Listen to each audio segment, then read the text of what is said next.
Okay, we are live. And yeah, what a wonderful morning here in Norway. It's probably the evening if you are in the USA or Canada, in that part of the world, South America even. Um, but yeah, um, we're going to talk about some stuff. Hi there, KP Heathen. Good to have you here. The title of this live stream is not very catchy. And I did not even attempt to make it catchy. This is going to be one of those live streams where I just share some ideas, and those ideas might be sensible or not. The whole point is that sometimes we have to throw these ideas out there and kind of discuss them, because sometimes those crazy ideas they can lead us to some important answers or not. Let's see here. Angela, good to see you. Stealth mode. Hi there. Justin, Wes, Carola. Hi there. Wonderful. Green-eyed lady. Yeah. Hakimi, good to see you all.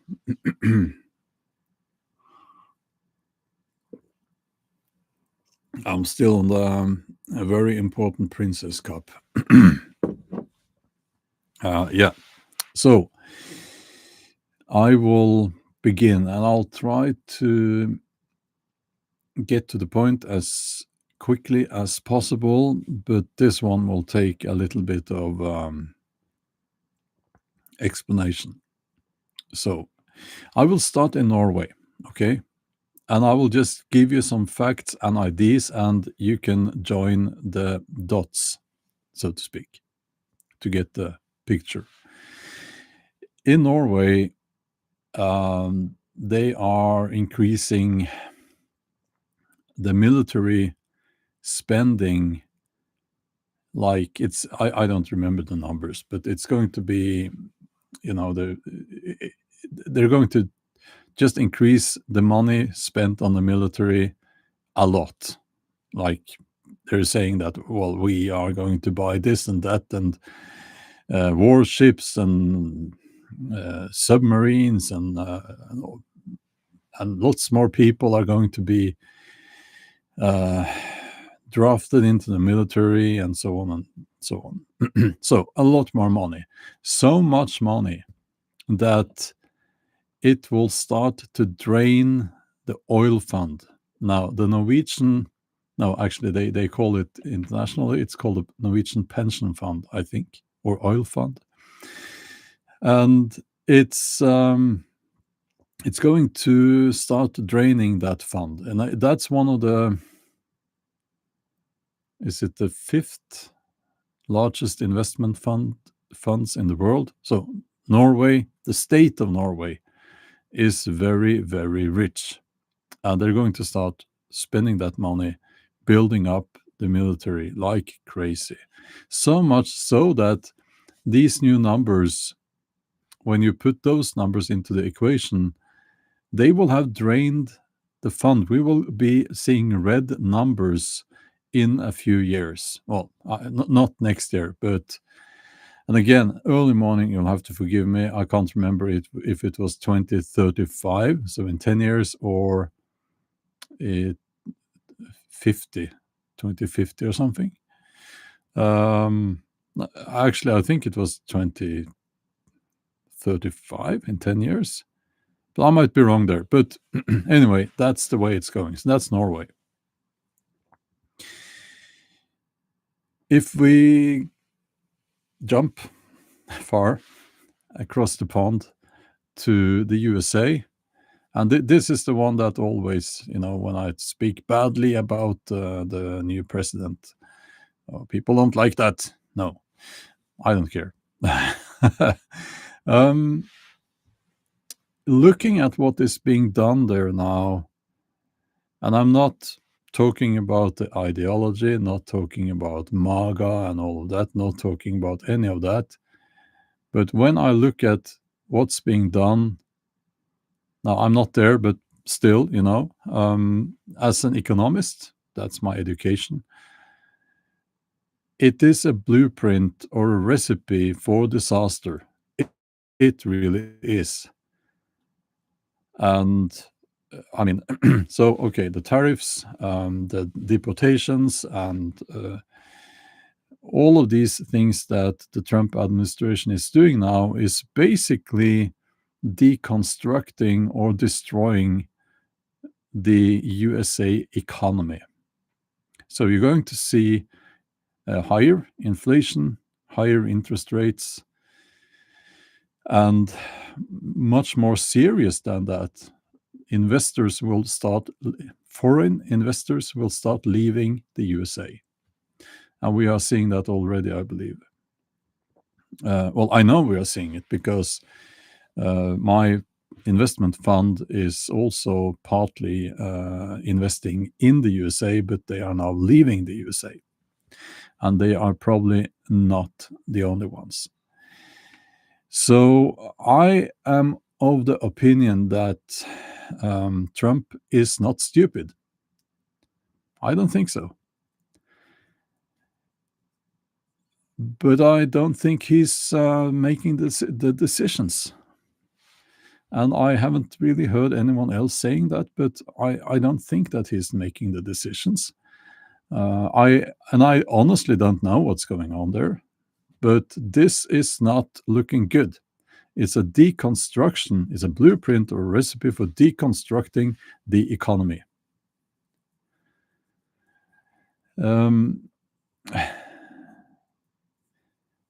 Okay, so let's leave that for a while. Let's go back to Europe. Now, Norway is part of Europe, even though we don't like to admit it, but we are part of Europe.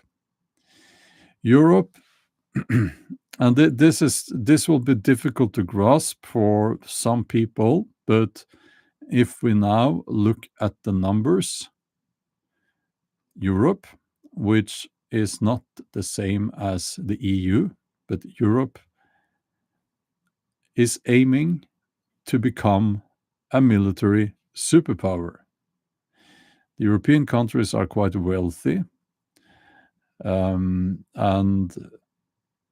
they have the ability to become a military superpower.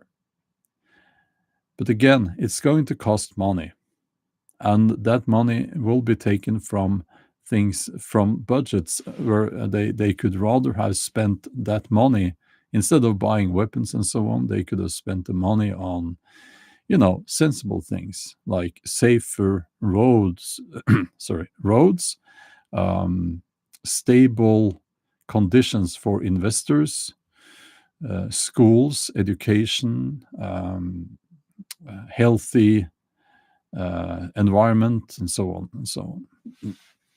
So there's going to be less money for that.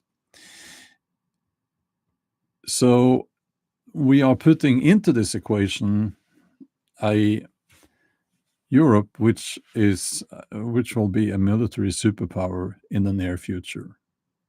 Okay.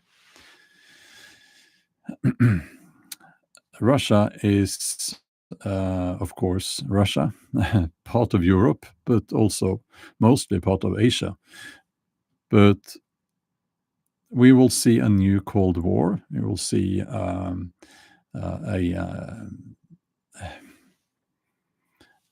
I remember the Cold War, and a conflict line going through Europe by the border of Russia, which is not a good thing. Now, let's add something else into the whole equation. I don't know if you guys remember, but we talked a lot about Agenda 2030 back in the day. But people are not really talking so much about that anymore. But I'm kind of thinking that that never went away. It's part of the whole thing. Okay, so this is where people will be thinking, oh, he's a conspiracy theorist. He's a conspiracy theorist, and we must write in the comments that he's a conspiracy theorist. But okay, those who want to do that can do that. But again, I'm just asking some questions here. I might be wrong. This might all be a coincidence, or maybe not. But Agenda 2030, the way I see it, is about removing power from the democratic process.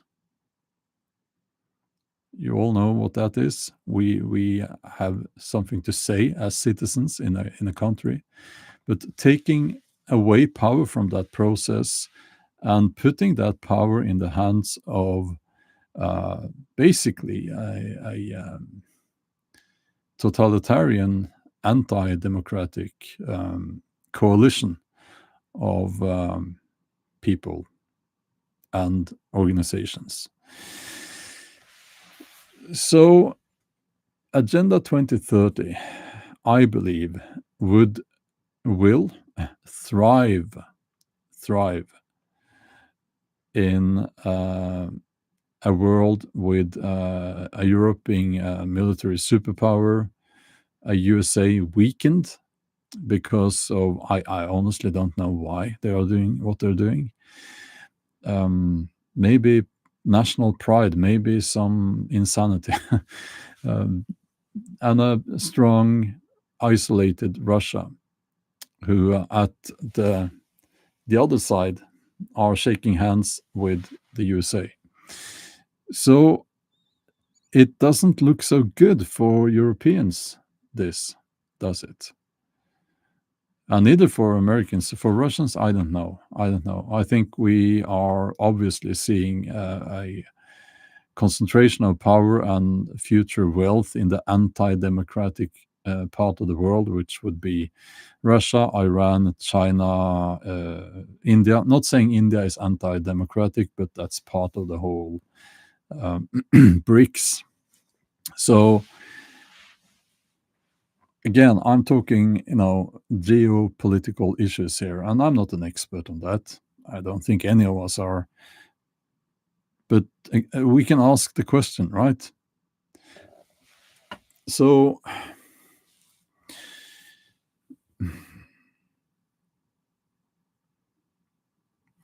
it's it's interesting, you know. And I would like to throw the question out there, is what is happening now? Is it like almost constructed? Is there a plan behind it? Or is it just a coincidence? And I tend to think that these things happen, I like to say organically, but you never know. You never know.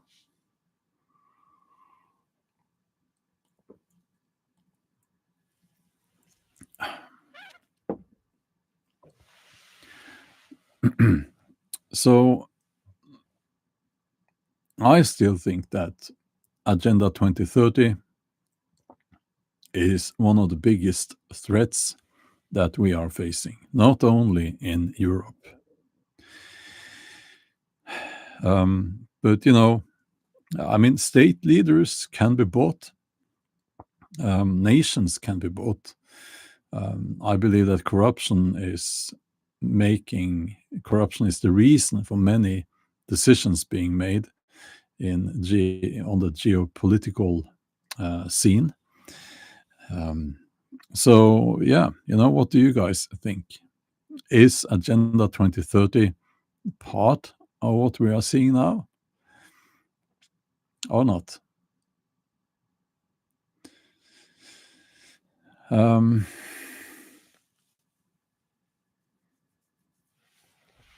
Yeah, let's see here in the chat.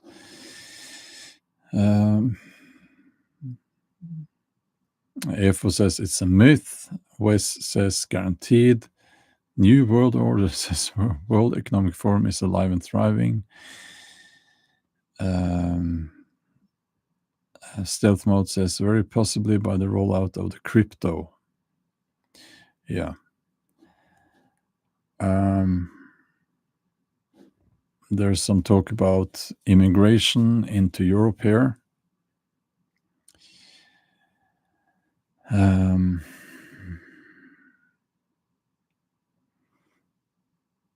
And yeah, okay, let's stick to the topic.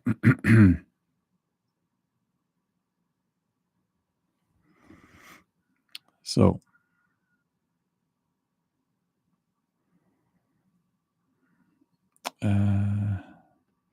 yeah, and again, a lot of people are furious about the lack of free speech in, well, the Americans would say Europe, as if it's a country. But we are talking about basically the UK. And free speech is, they don't really have free speech, I believe. And they can be jailed for sharing things on social media and so on. Now, but I believe Germany as well, says Alaska Jack. I don't know that, but okay. Peter says opinions not allowed in the EU and UK.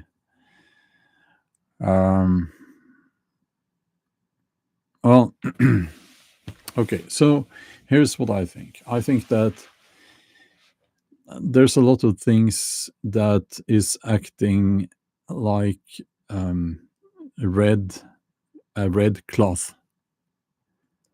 Like, you know, they say that if you wave a red cloth to the bull, not me, but the animal, it will run towards that, and it gets very angry. So, and it will focus on that. And I think that we are seeing that now. And I'll give one example. The trans issue. We can talk about that all day long, and some people do talk about that all day long. I think it's much less important than other things. I'll give you another example. Let's stick with yeah. Okay, so let's stick with that. Okay, so especially people in North America, I discovered they're obsessed with that. Obsessed with that. But in reality, other things are much more important. And some of these things, and I don't claim that it's being done intentionally, but they act as a red cloth. And people will focus on that, but they should focus on the important stuff, right? So, like the economy, it will affect you directly, right? It won't affect you, the LGBT, the letter people. It probably won't affect you at all. The economy will. So,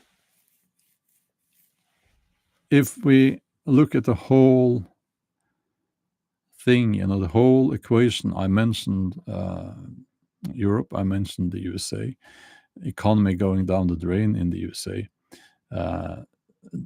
Europe aiming to become a military superpower and putting the money on the table to reach that goal in a few years. It's you know, even the term New World Order is now being used by the people, politicians and so on, who refused to use it and said that no, that's not a thing. Now they are using that term in the open. They don't even try to hide it. This is the New World Order, they say. And I feel like it's almost as if they feel relieved now that they can finally use that term, which I am sure they have used behind closed.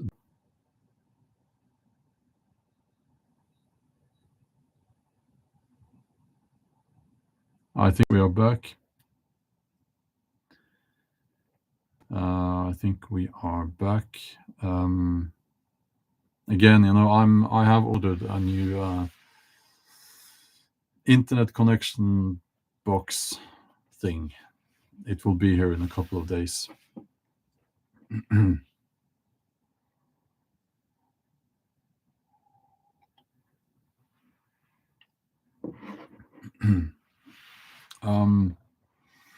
Brian, I hope you're right.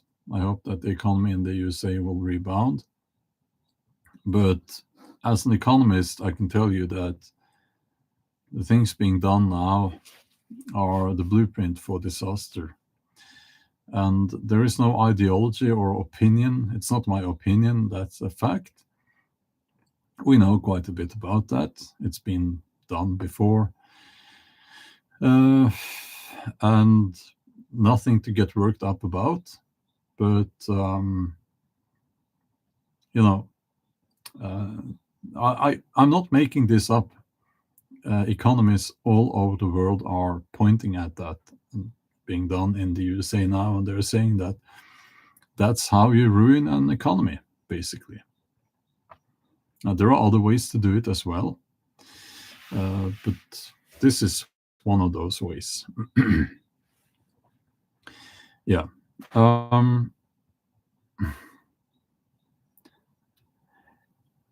I can tell you what I think they should have done, because when we look at things going on that are not so good, it's easy to get in that mode where you just accept that, oh, this is what's going to happen. We can't do anything about it. It's just that's how it goes. And I think we should never forget what they should have done. So, okay, Agenda 2030. I think it's a terrible idea to remove power from the local communities and to remove power from the nations. I think that's a terrible idea, because power corrupts, and the further you remove power from the people, the more corrupt it becomes. It's difficult to argue against that, because history shows us that that is a fact. In the USA, probably would have benefited from less ego, less nationalism, and more common sense when it comes to the economy. Again, not hating on anyone, just telling you the facts here. And it's not me making this up.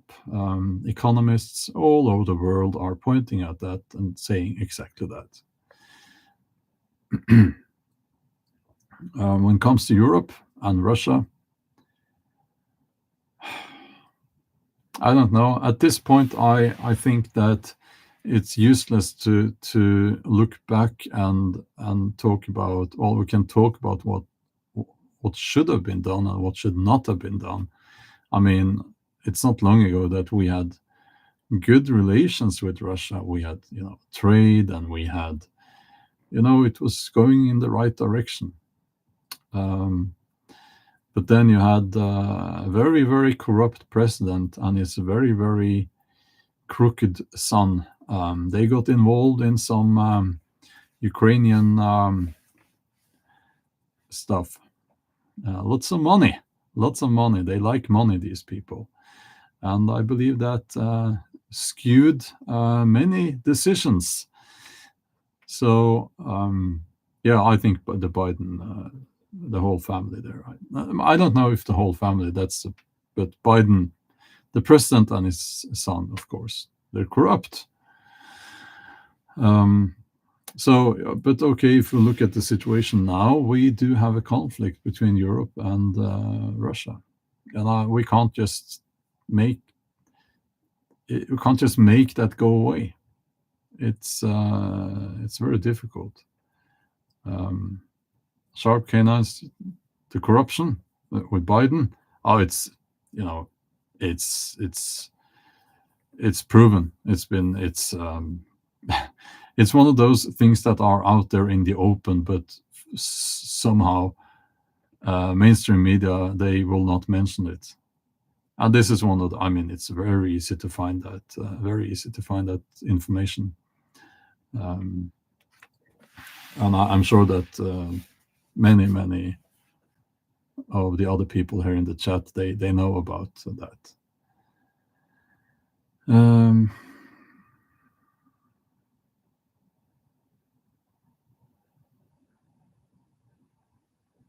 let's see here. Yeah, okay. So, where was I? Yes. So the situation now with Europe and Russia, it's difficult. I think that Europe has to have a strong military now. There is no way around it. Uh, so it's kind of depressing because it should we yeah. I'll just leave that. Okay. It is as it is now. Okay. Um,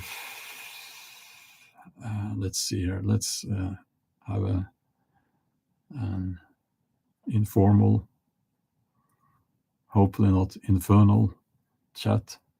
That's my little joke. I told that joke many times. um,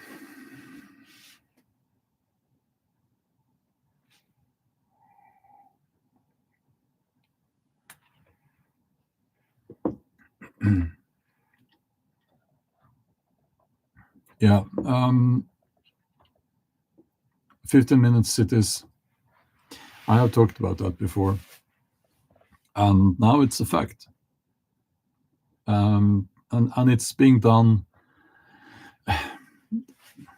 They are taking away people's freedoms. I mean, it's obvious, and it's insane to me that people call you a conspiracy theorist when you say that. Let's take cars. That's one example. So right now here, sadly, we got snow again, and lots of snow. It's very depressing. And they want to take our cars away. Now it's fake news, by the way, that no fossil fuel cars in Norway after 2025. That's one of the Fox News fake news stories. But they said that you should buy electric cars. And they took away a lot of the taxes here in Norway on electric cars. So people went and bought electric cars, which is okay, I guess. You know, but then now what they are saying is that, oh no, electric cars are not really that good anyway. You shouldn't really have a car. You should take the bus, and you should not have your own car, and so on and so on. Well, that in itself is taking away your mobility, and they are putting taxes in place so that people will it will be more expensive to have a car, even if it's an electric car, right? So they are taking people's mobility and away more and more. What does that do? Well, it makes people move into the cities. So in many cases, you don't even have to call it a 15-minute city. You can just take away people's cars. And then for most people, it will be impossible to live outside of the cities. And when you have people concentrated in the cities, you have complete control of those people. And complete control, I borrowed that from you, Galadriel. You're writing there, that's the point. They want total control. So they can do that, what they are talking about now, not only in Norway, I am sure, but you remember I talked about smart meters, that little box sending out a mobile signal. Most people have them. Not in my house, by the way. And some strange people on the internet, those conspiracy theorists, you know what they said? They said, no, you shouldn't have a smart meter in your house because then they can just shut off your electricity whenever they want to, or they can control which when you have electricity and how much and so on. No, they were just conspiracy theorists saying that. No, now they are openly discussing that. And just a few days ago, the Norwegian, I think, Minister of Energy or something like that, he said that part of the, people shouldn't expect to have access to, no, he said, people don't need access to power 24/7, like electric power.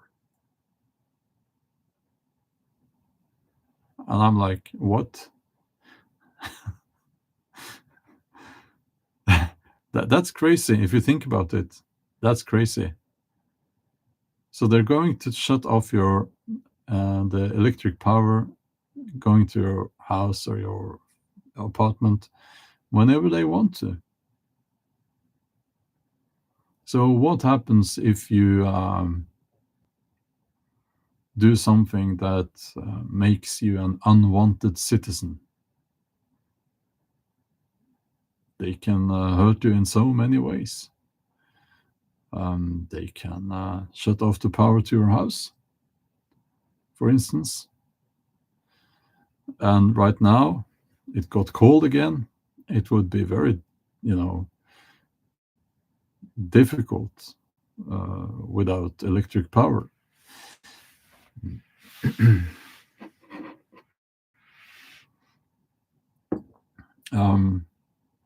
Let's see here.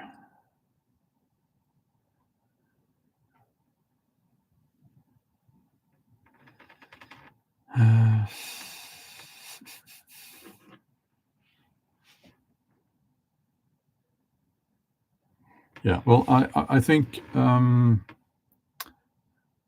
let's see here. I'm trying to get the context here.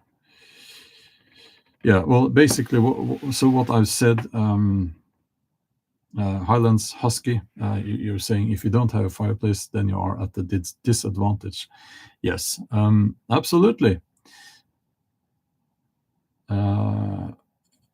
And you know what? I think that part of the rules and regulations concerning building new apartments in Norway is that they can't have fireplaces. You'll have to double check that, but I think I remember that they can't have fireplaces. Heathercliff, really? Google debunks Biden's Burisma deal. Do they? Yeah, they would, wouldn't they?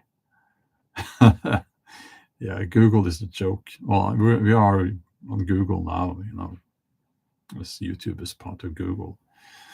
Yeah, that's rewriting history, isn't it? Yeah, because that's absolutely something that happened.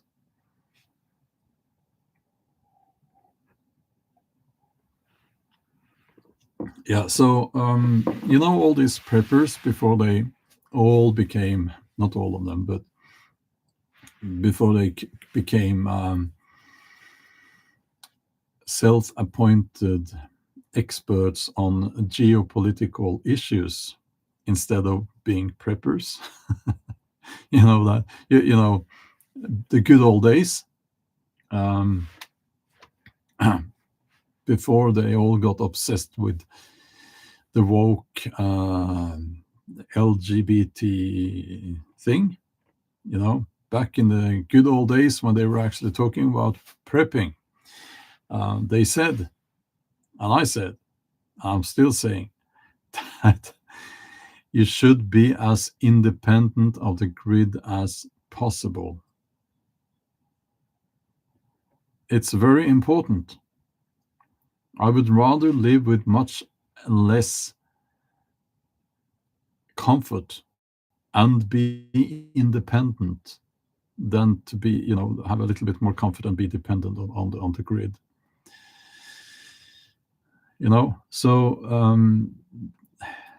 and it's easy for me to say. I know it's easy for me to say, get a house with a fireplace, because it's not so easy. It costs money, a lot of money.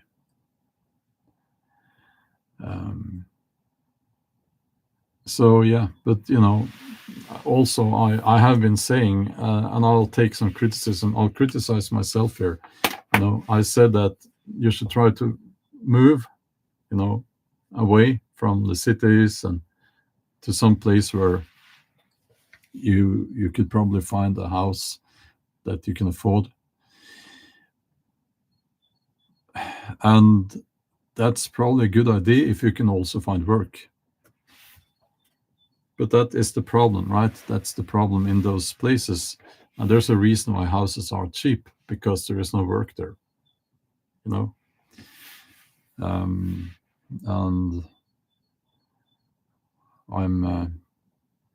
I take criticism on that.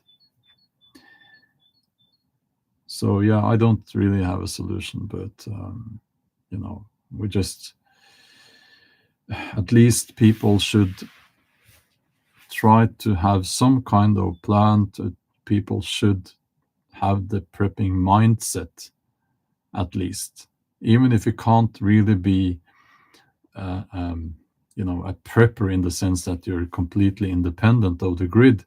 You should have that mindset, the mindset that that one day maybe you will have to be independent. You will have to cut the ties to the grid,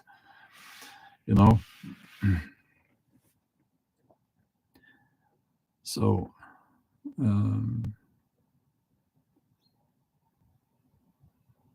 Efo, thank you so much for the donation. Paradise, California, that was the worst firestorm. Okay.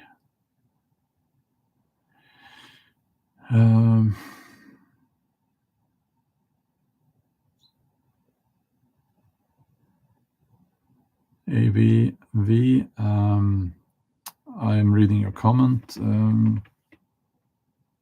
Yes, electric power, and I think it's quite important to, if you can, then put up some solar panels, maybe a wind generator, and so that you can have electric power in your house even if the power is cut.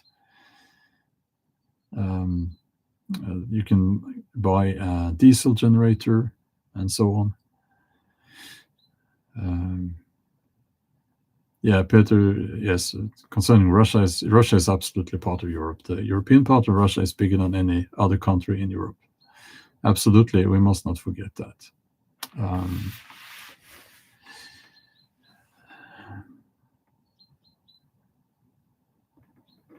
Yeah.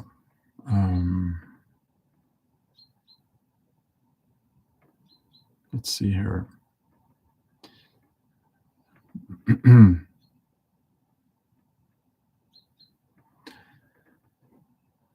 Paul is writing, most people can't handle the isolation of the countryside. Yeah, that's a good point. And I think that isolation is one of the biggest challenges in a situation where you are cut off from the grid, or you leave the grid. People must try to remember that that situation would probably also mean that you don't have access to the internet anymore.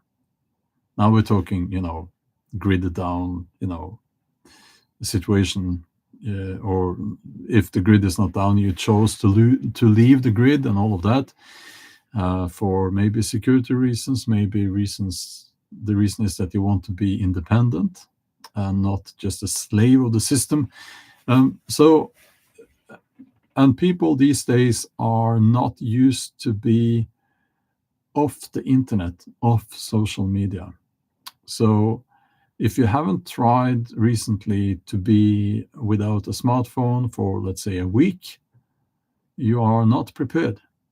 You should try that. If you want to be prepared, you should try how that is and how you manage.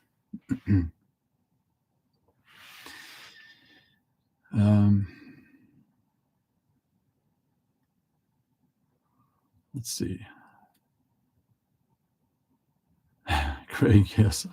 I wonder if Putin will go after Alaska, see how Trump would like that. Yeah. I think it's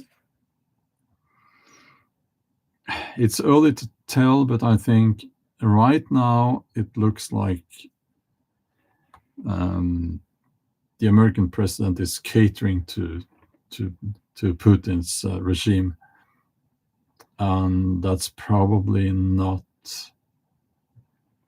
wise. But also, I will add to that we don't know everything here. So, yeah.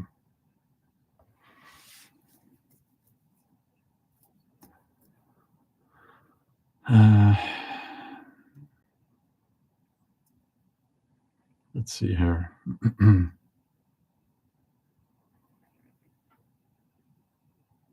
Yeah, so I think that if we're talking about prepping or being prepared, and let's say you find yourself in a situation where you believe that and you feel that society has become much too totalitarian. It's just too expensive, and you just work all day, and maybe you have an extra job. It's just you're being a slave to the system, and you leave the system, and you choose that. And I believe that's the most out of all the scenarios. And I mean, why do people not talk about this? I mean, they're talking about plague, war, civil war, and natural disaster, and so on. I think that the most likely scenario is that people start leaving the system because it's just making them work themselves into the grave, and they get nothing in return for that. So they leave the system. I mean, that's the most likely scenario, right? So let's say you do that. You should try to build a community. I'm not talking about some hippies. I've used that term before. I'm sorry, I shouldn't use that term. Not talking about some people out in the woods sitting around a campfire holding hands, singing what's kumbaya. Not talking about that,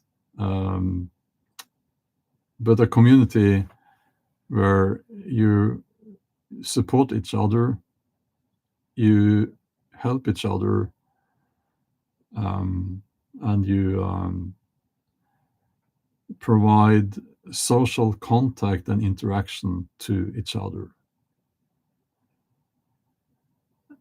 That's probably what you need, you know.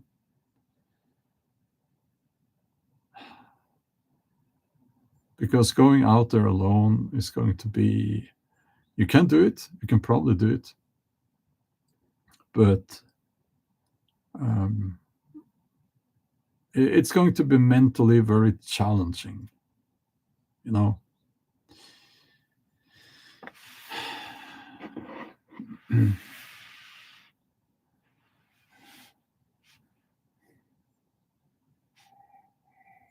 Mm,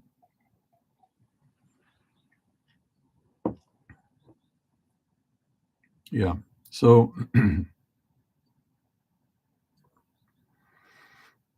actually, when I use the word hippies,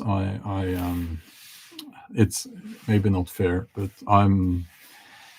maybe it's more Norwegian thing. If you say hippie, it's like that's a person who has no grasp of reality, often is on drugs and doesn't know anything, you know, and but you know, so yeah, a bit offensive maybe. That's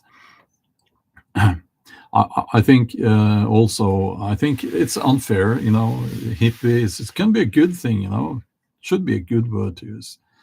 Um, so if you remove the drugs and you remove the um, idea that they don't know anything, they just want to sit somewhere and do nothing,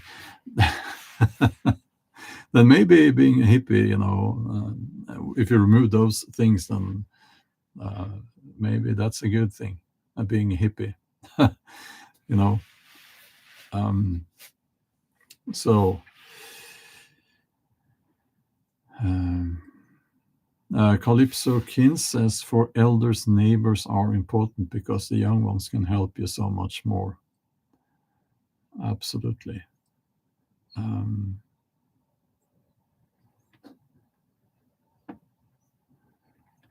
uh, Laura says, a group of about 4 to 5 people living together off grid would probably be enough to be supportive of one another. Yes, and I read somewhere that a smaller group is much easier to manage, or to if the group becomes too big, you will have a different dynamic, which could result in some problems. Uh, let's see here. But I think we all know where this is going. It's not going towards in the direction of people forming communities in the woods. People will just. I think. I think if you told people, you know, if a state leader told people, so here's the plan: you're going to work 2 jobs until you die, and there won't be any retirement for you. You won't leave anything because the cost of living will be so high that you can't save up any money. You can't buy your own house. You won't have a car. And the food you will be eating is ultra processed crap. But you will be, you know, entertained during that half hour you have in the evening before you fall asleep on the couch. You'll be somewhat entertained by social media and reality TV shows. And I think people would accept that because I think we are almost there now, or we are there now. And people accept that. Uh, Lisa, thank you so much for that donation. The truth, yes, I do my best. But as I said, the truth is such a big word. Um, let's see. Yes, so thank you.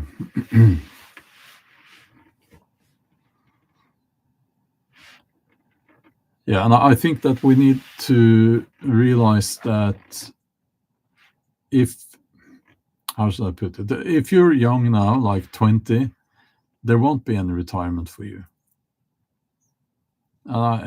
That's it's part of the harsh truth, I guess. But there won't be any money now when they add military spending, you know, because we're going to be in the entire Europe will come together and be a military superpower. Um, that adds to the equation, as I said, and there won't be any money for, you know, letting older people rest. I don't think so. Maybe my generation, but I wouldn't count on it.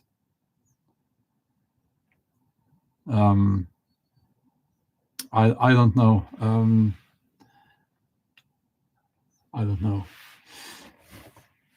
So, if you are in your 20s now, 30s, or your 40s, you know, it's very important that you start saving money.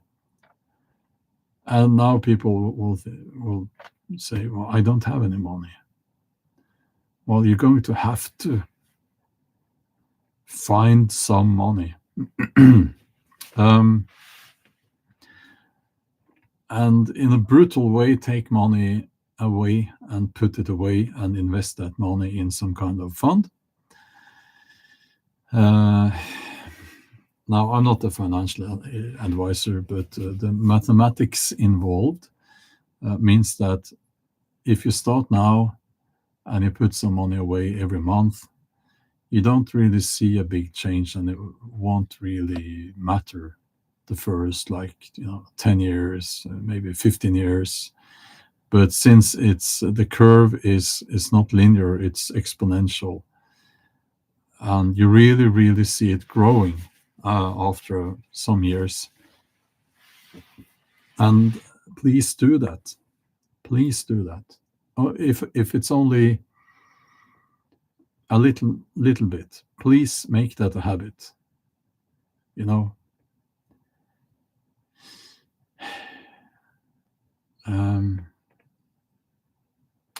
yeah.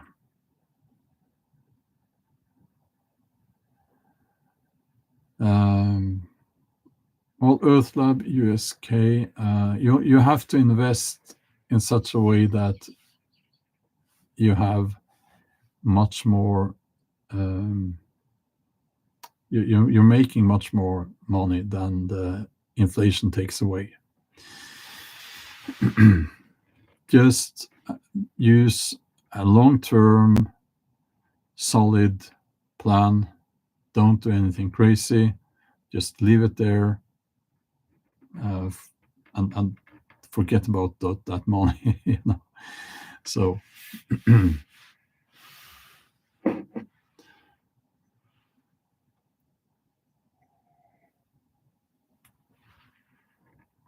You can diversify with gold, but then we are talking about it, more work that goes into that. You need to know that market and so on. But yeah, okay. Let's end the live stream with that. And I want to thank you all for joining. Thank you for the super chats. That was very kind of you. And yeah, I will be back suddenly. And yeah, as I said, we're just sharing some ideas here. And let's keep the conversation going. Okay. Have a wonderful evening or morning, whatever it is where you are, and we'll talk soon.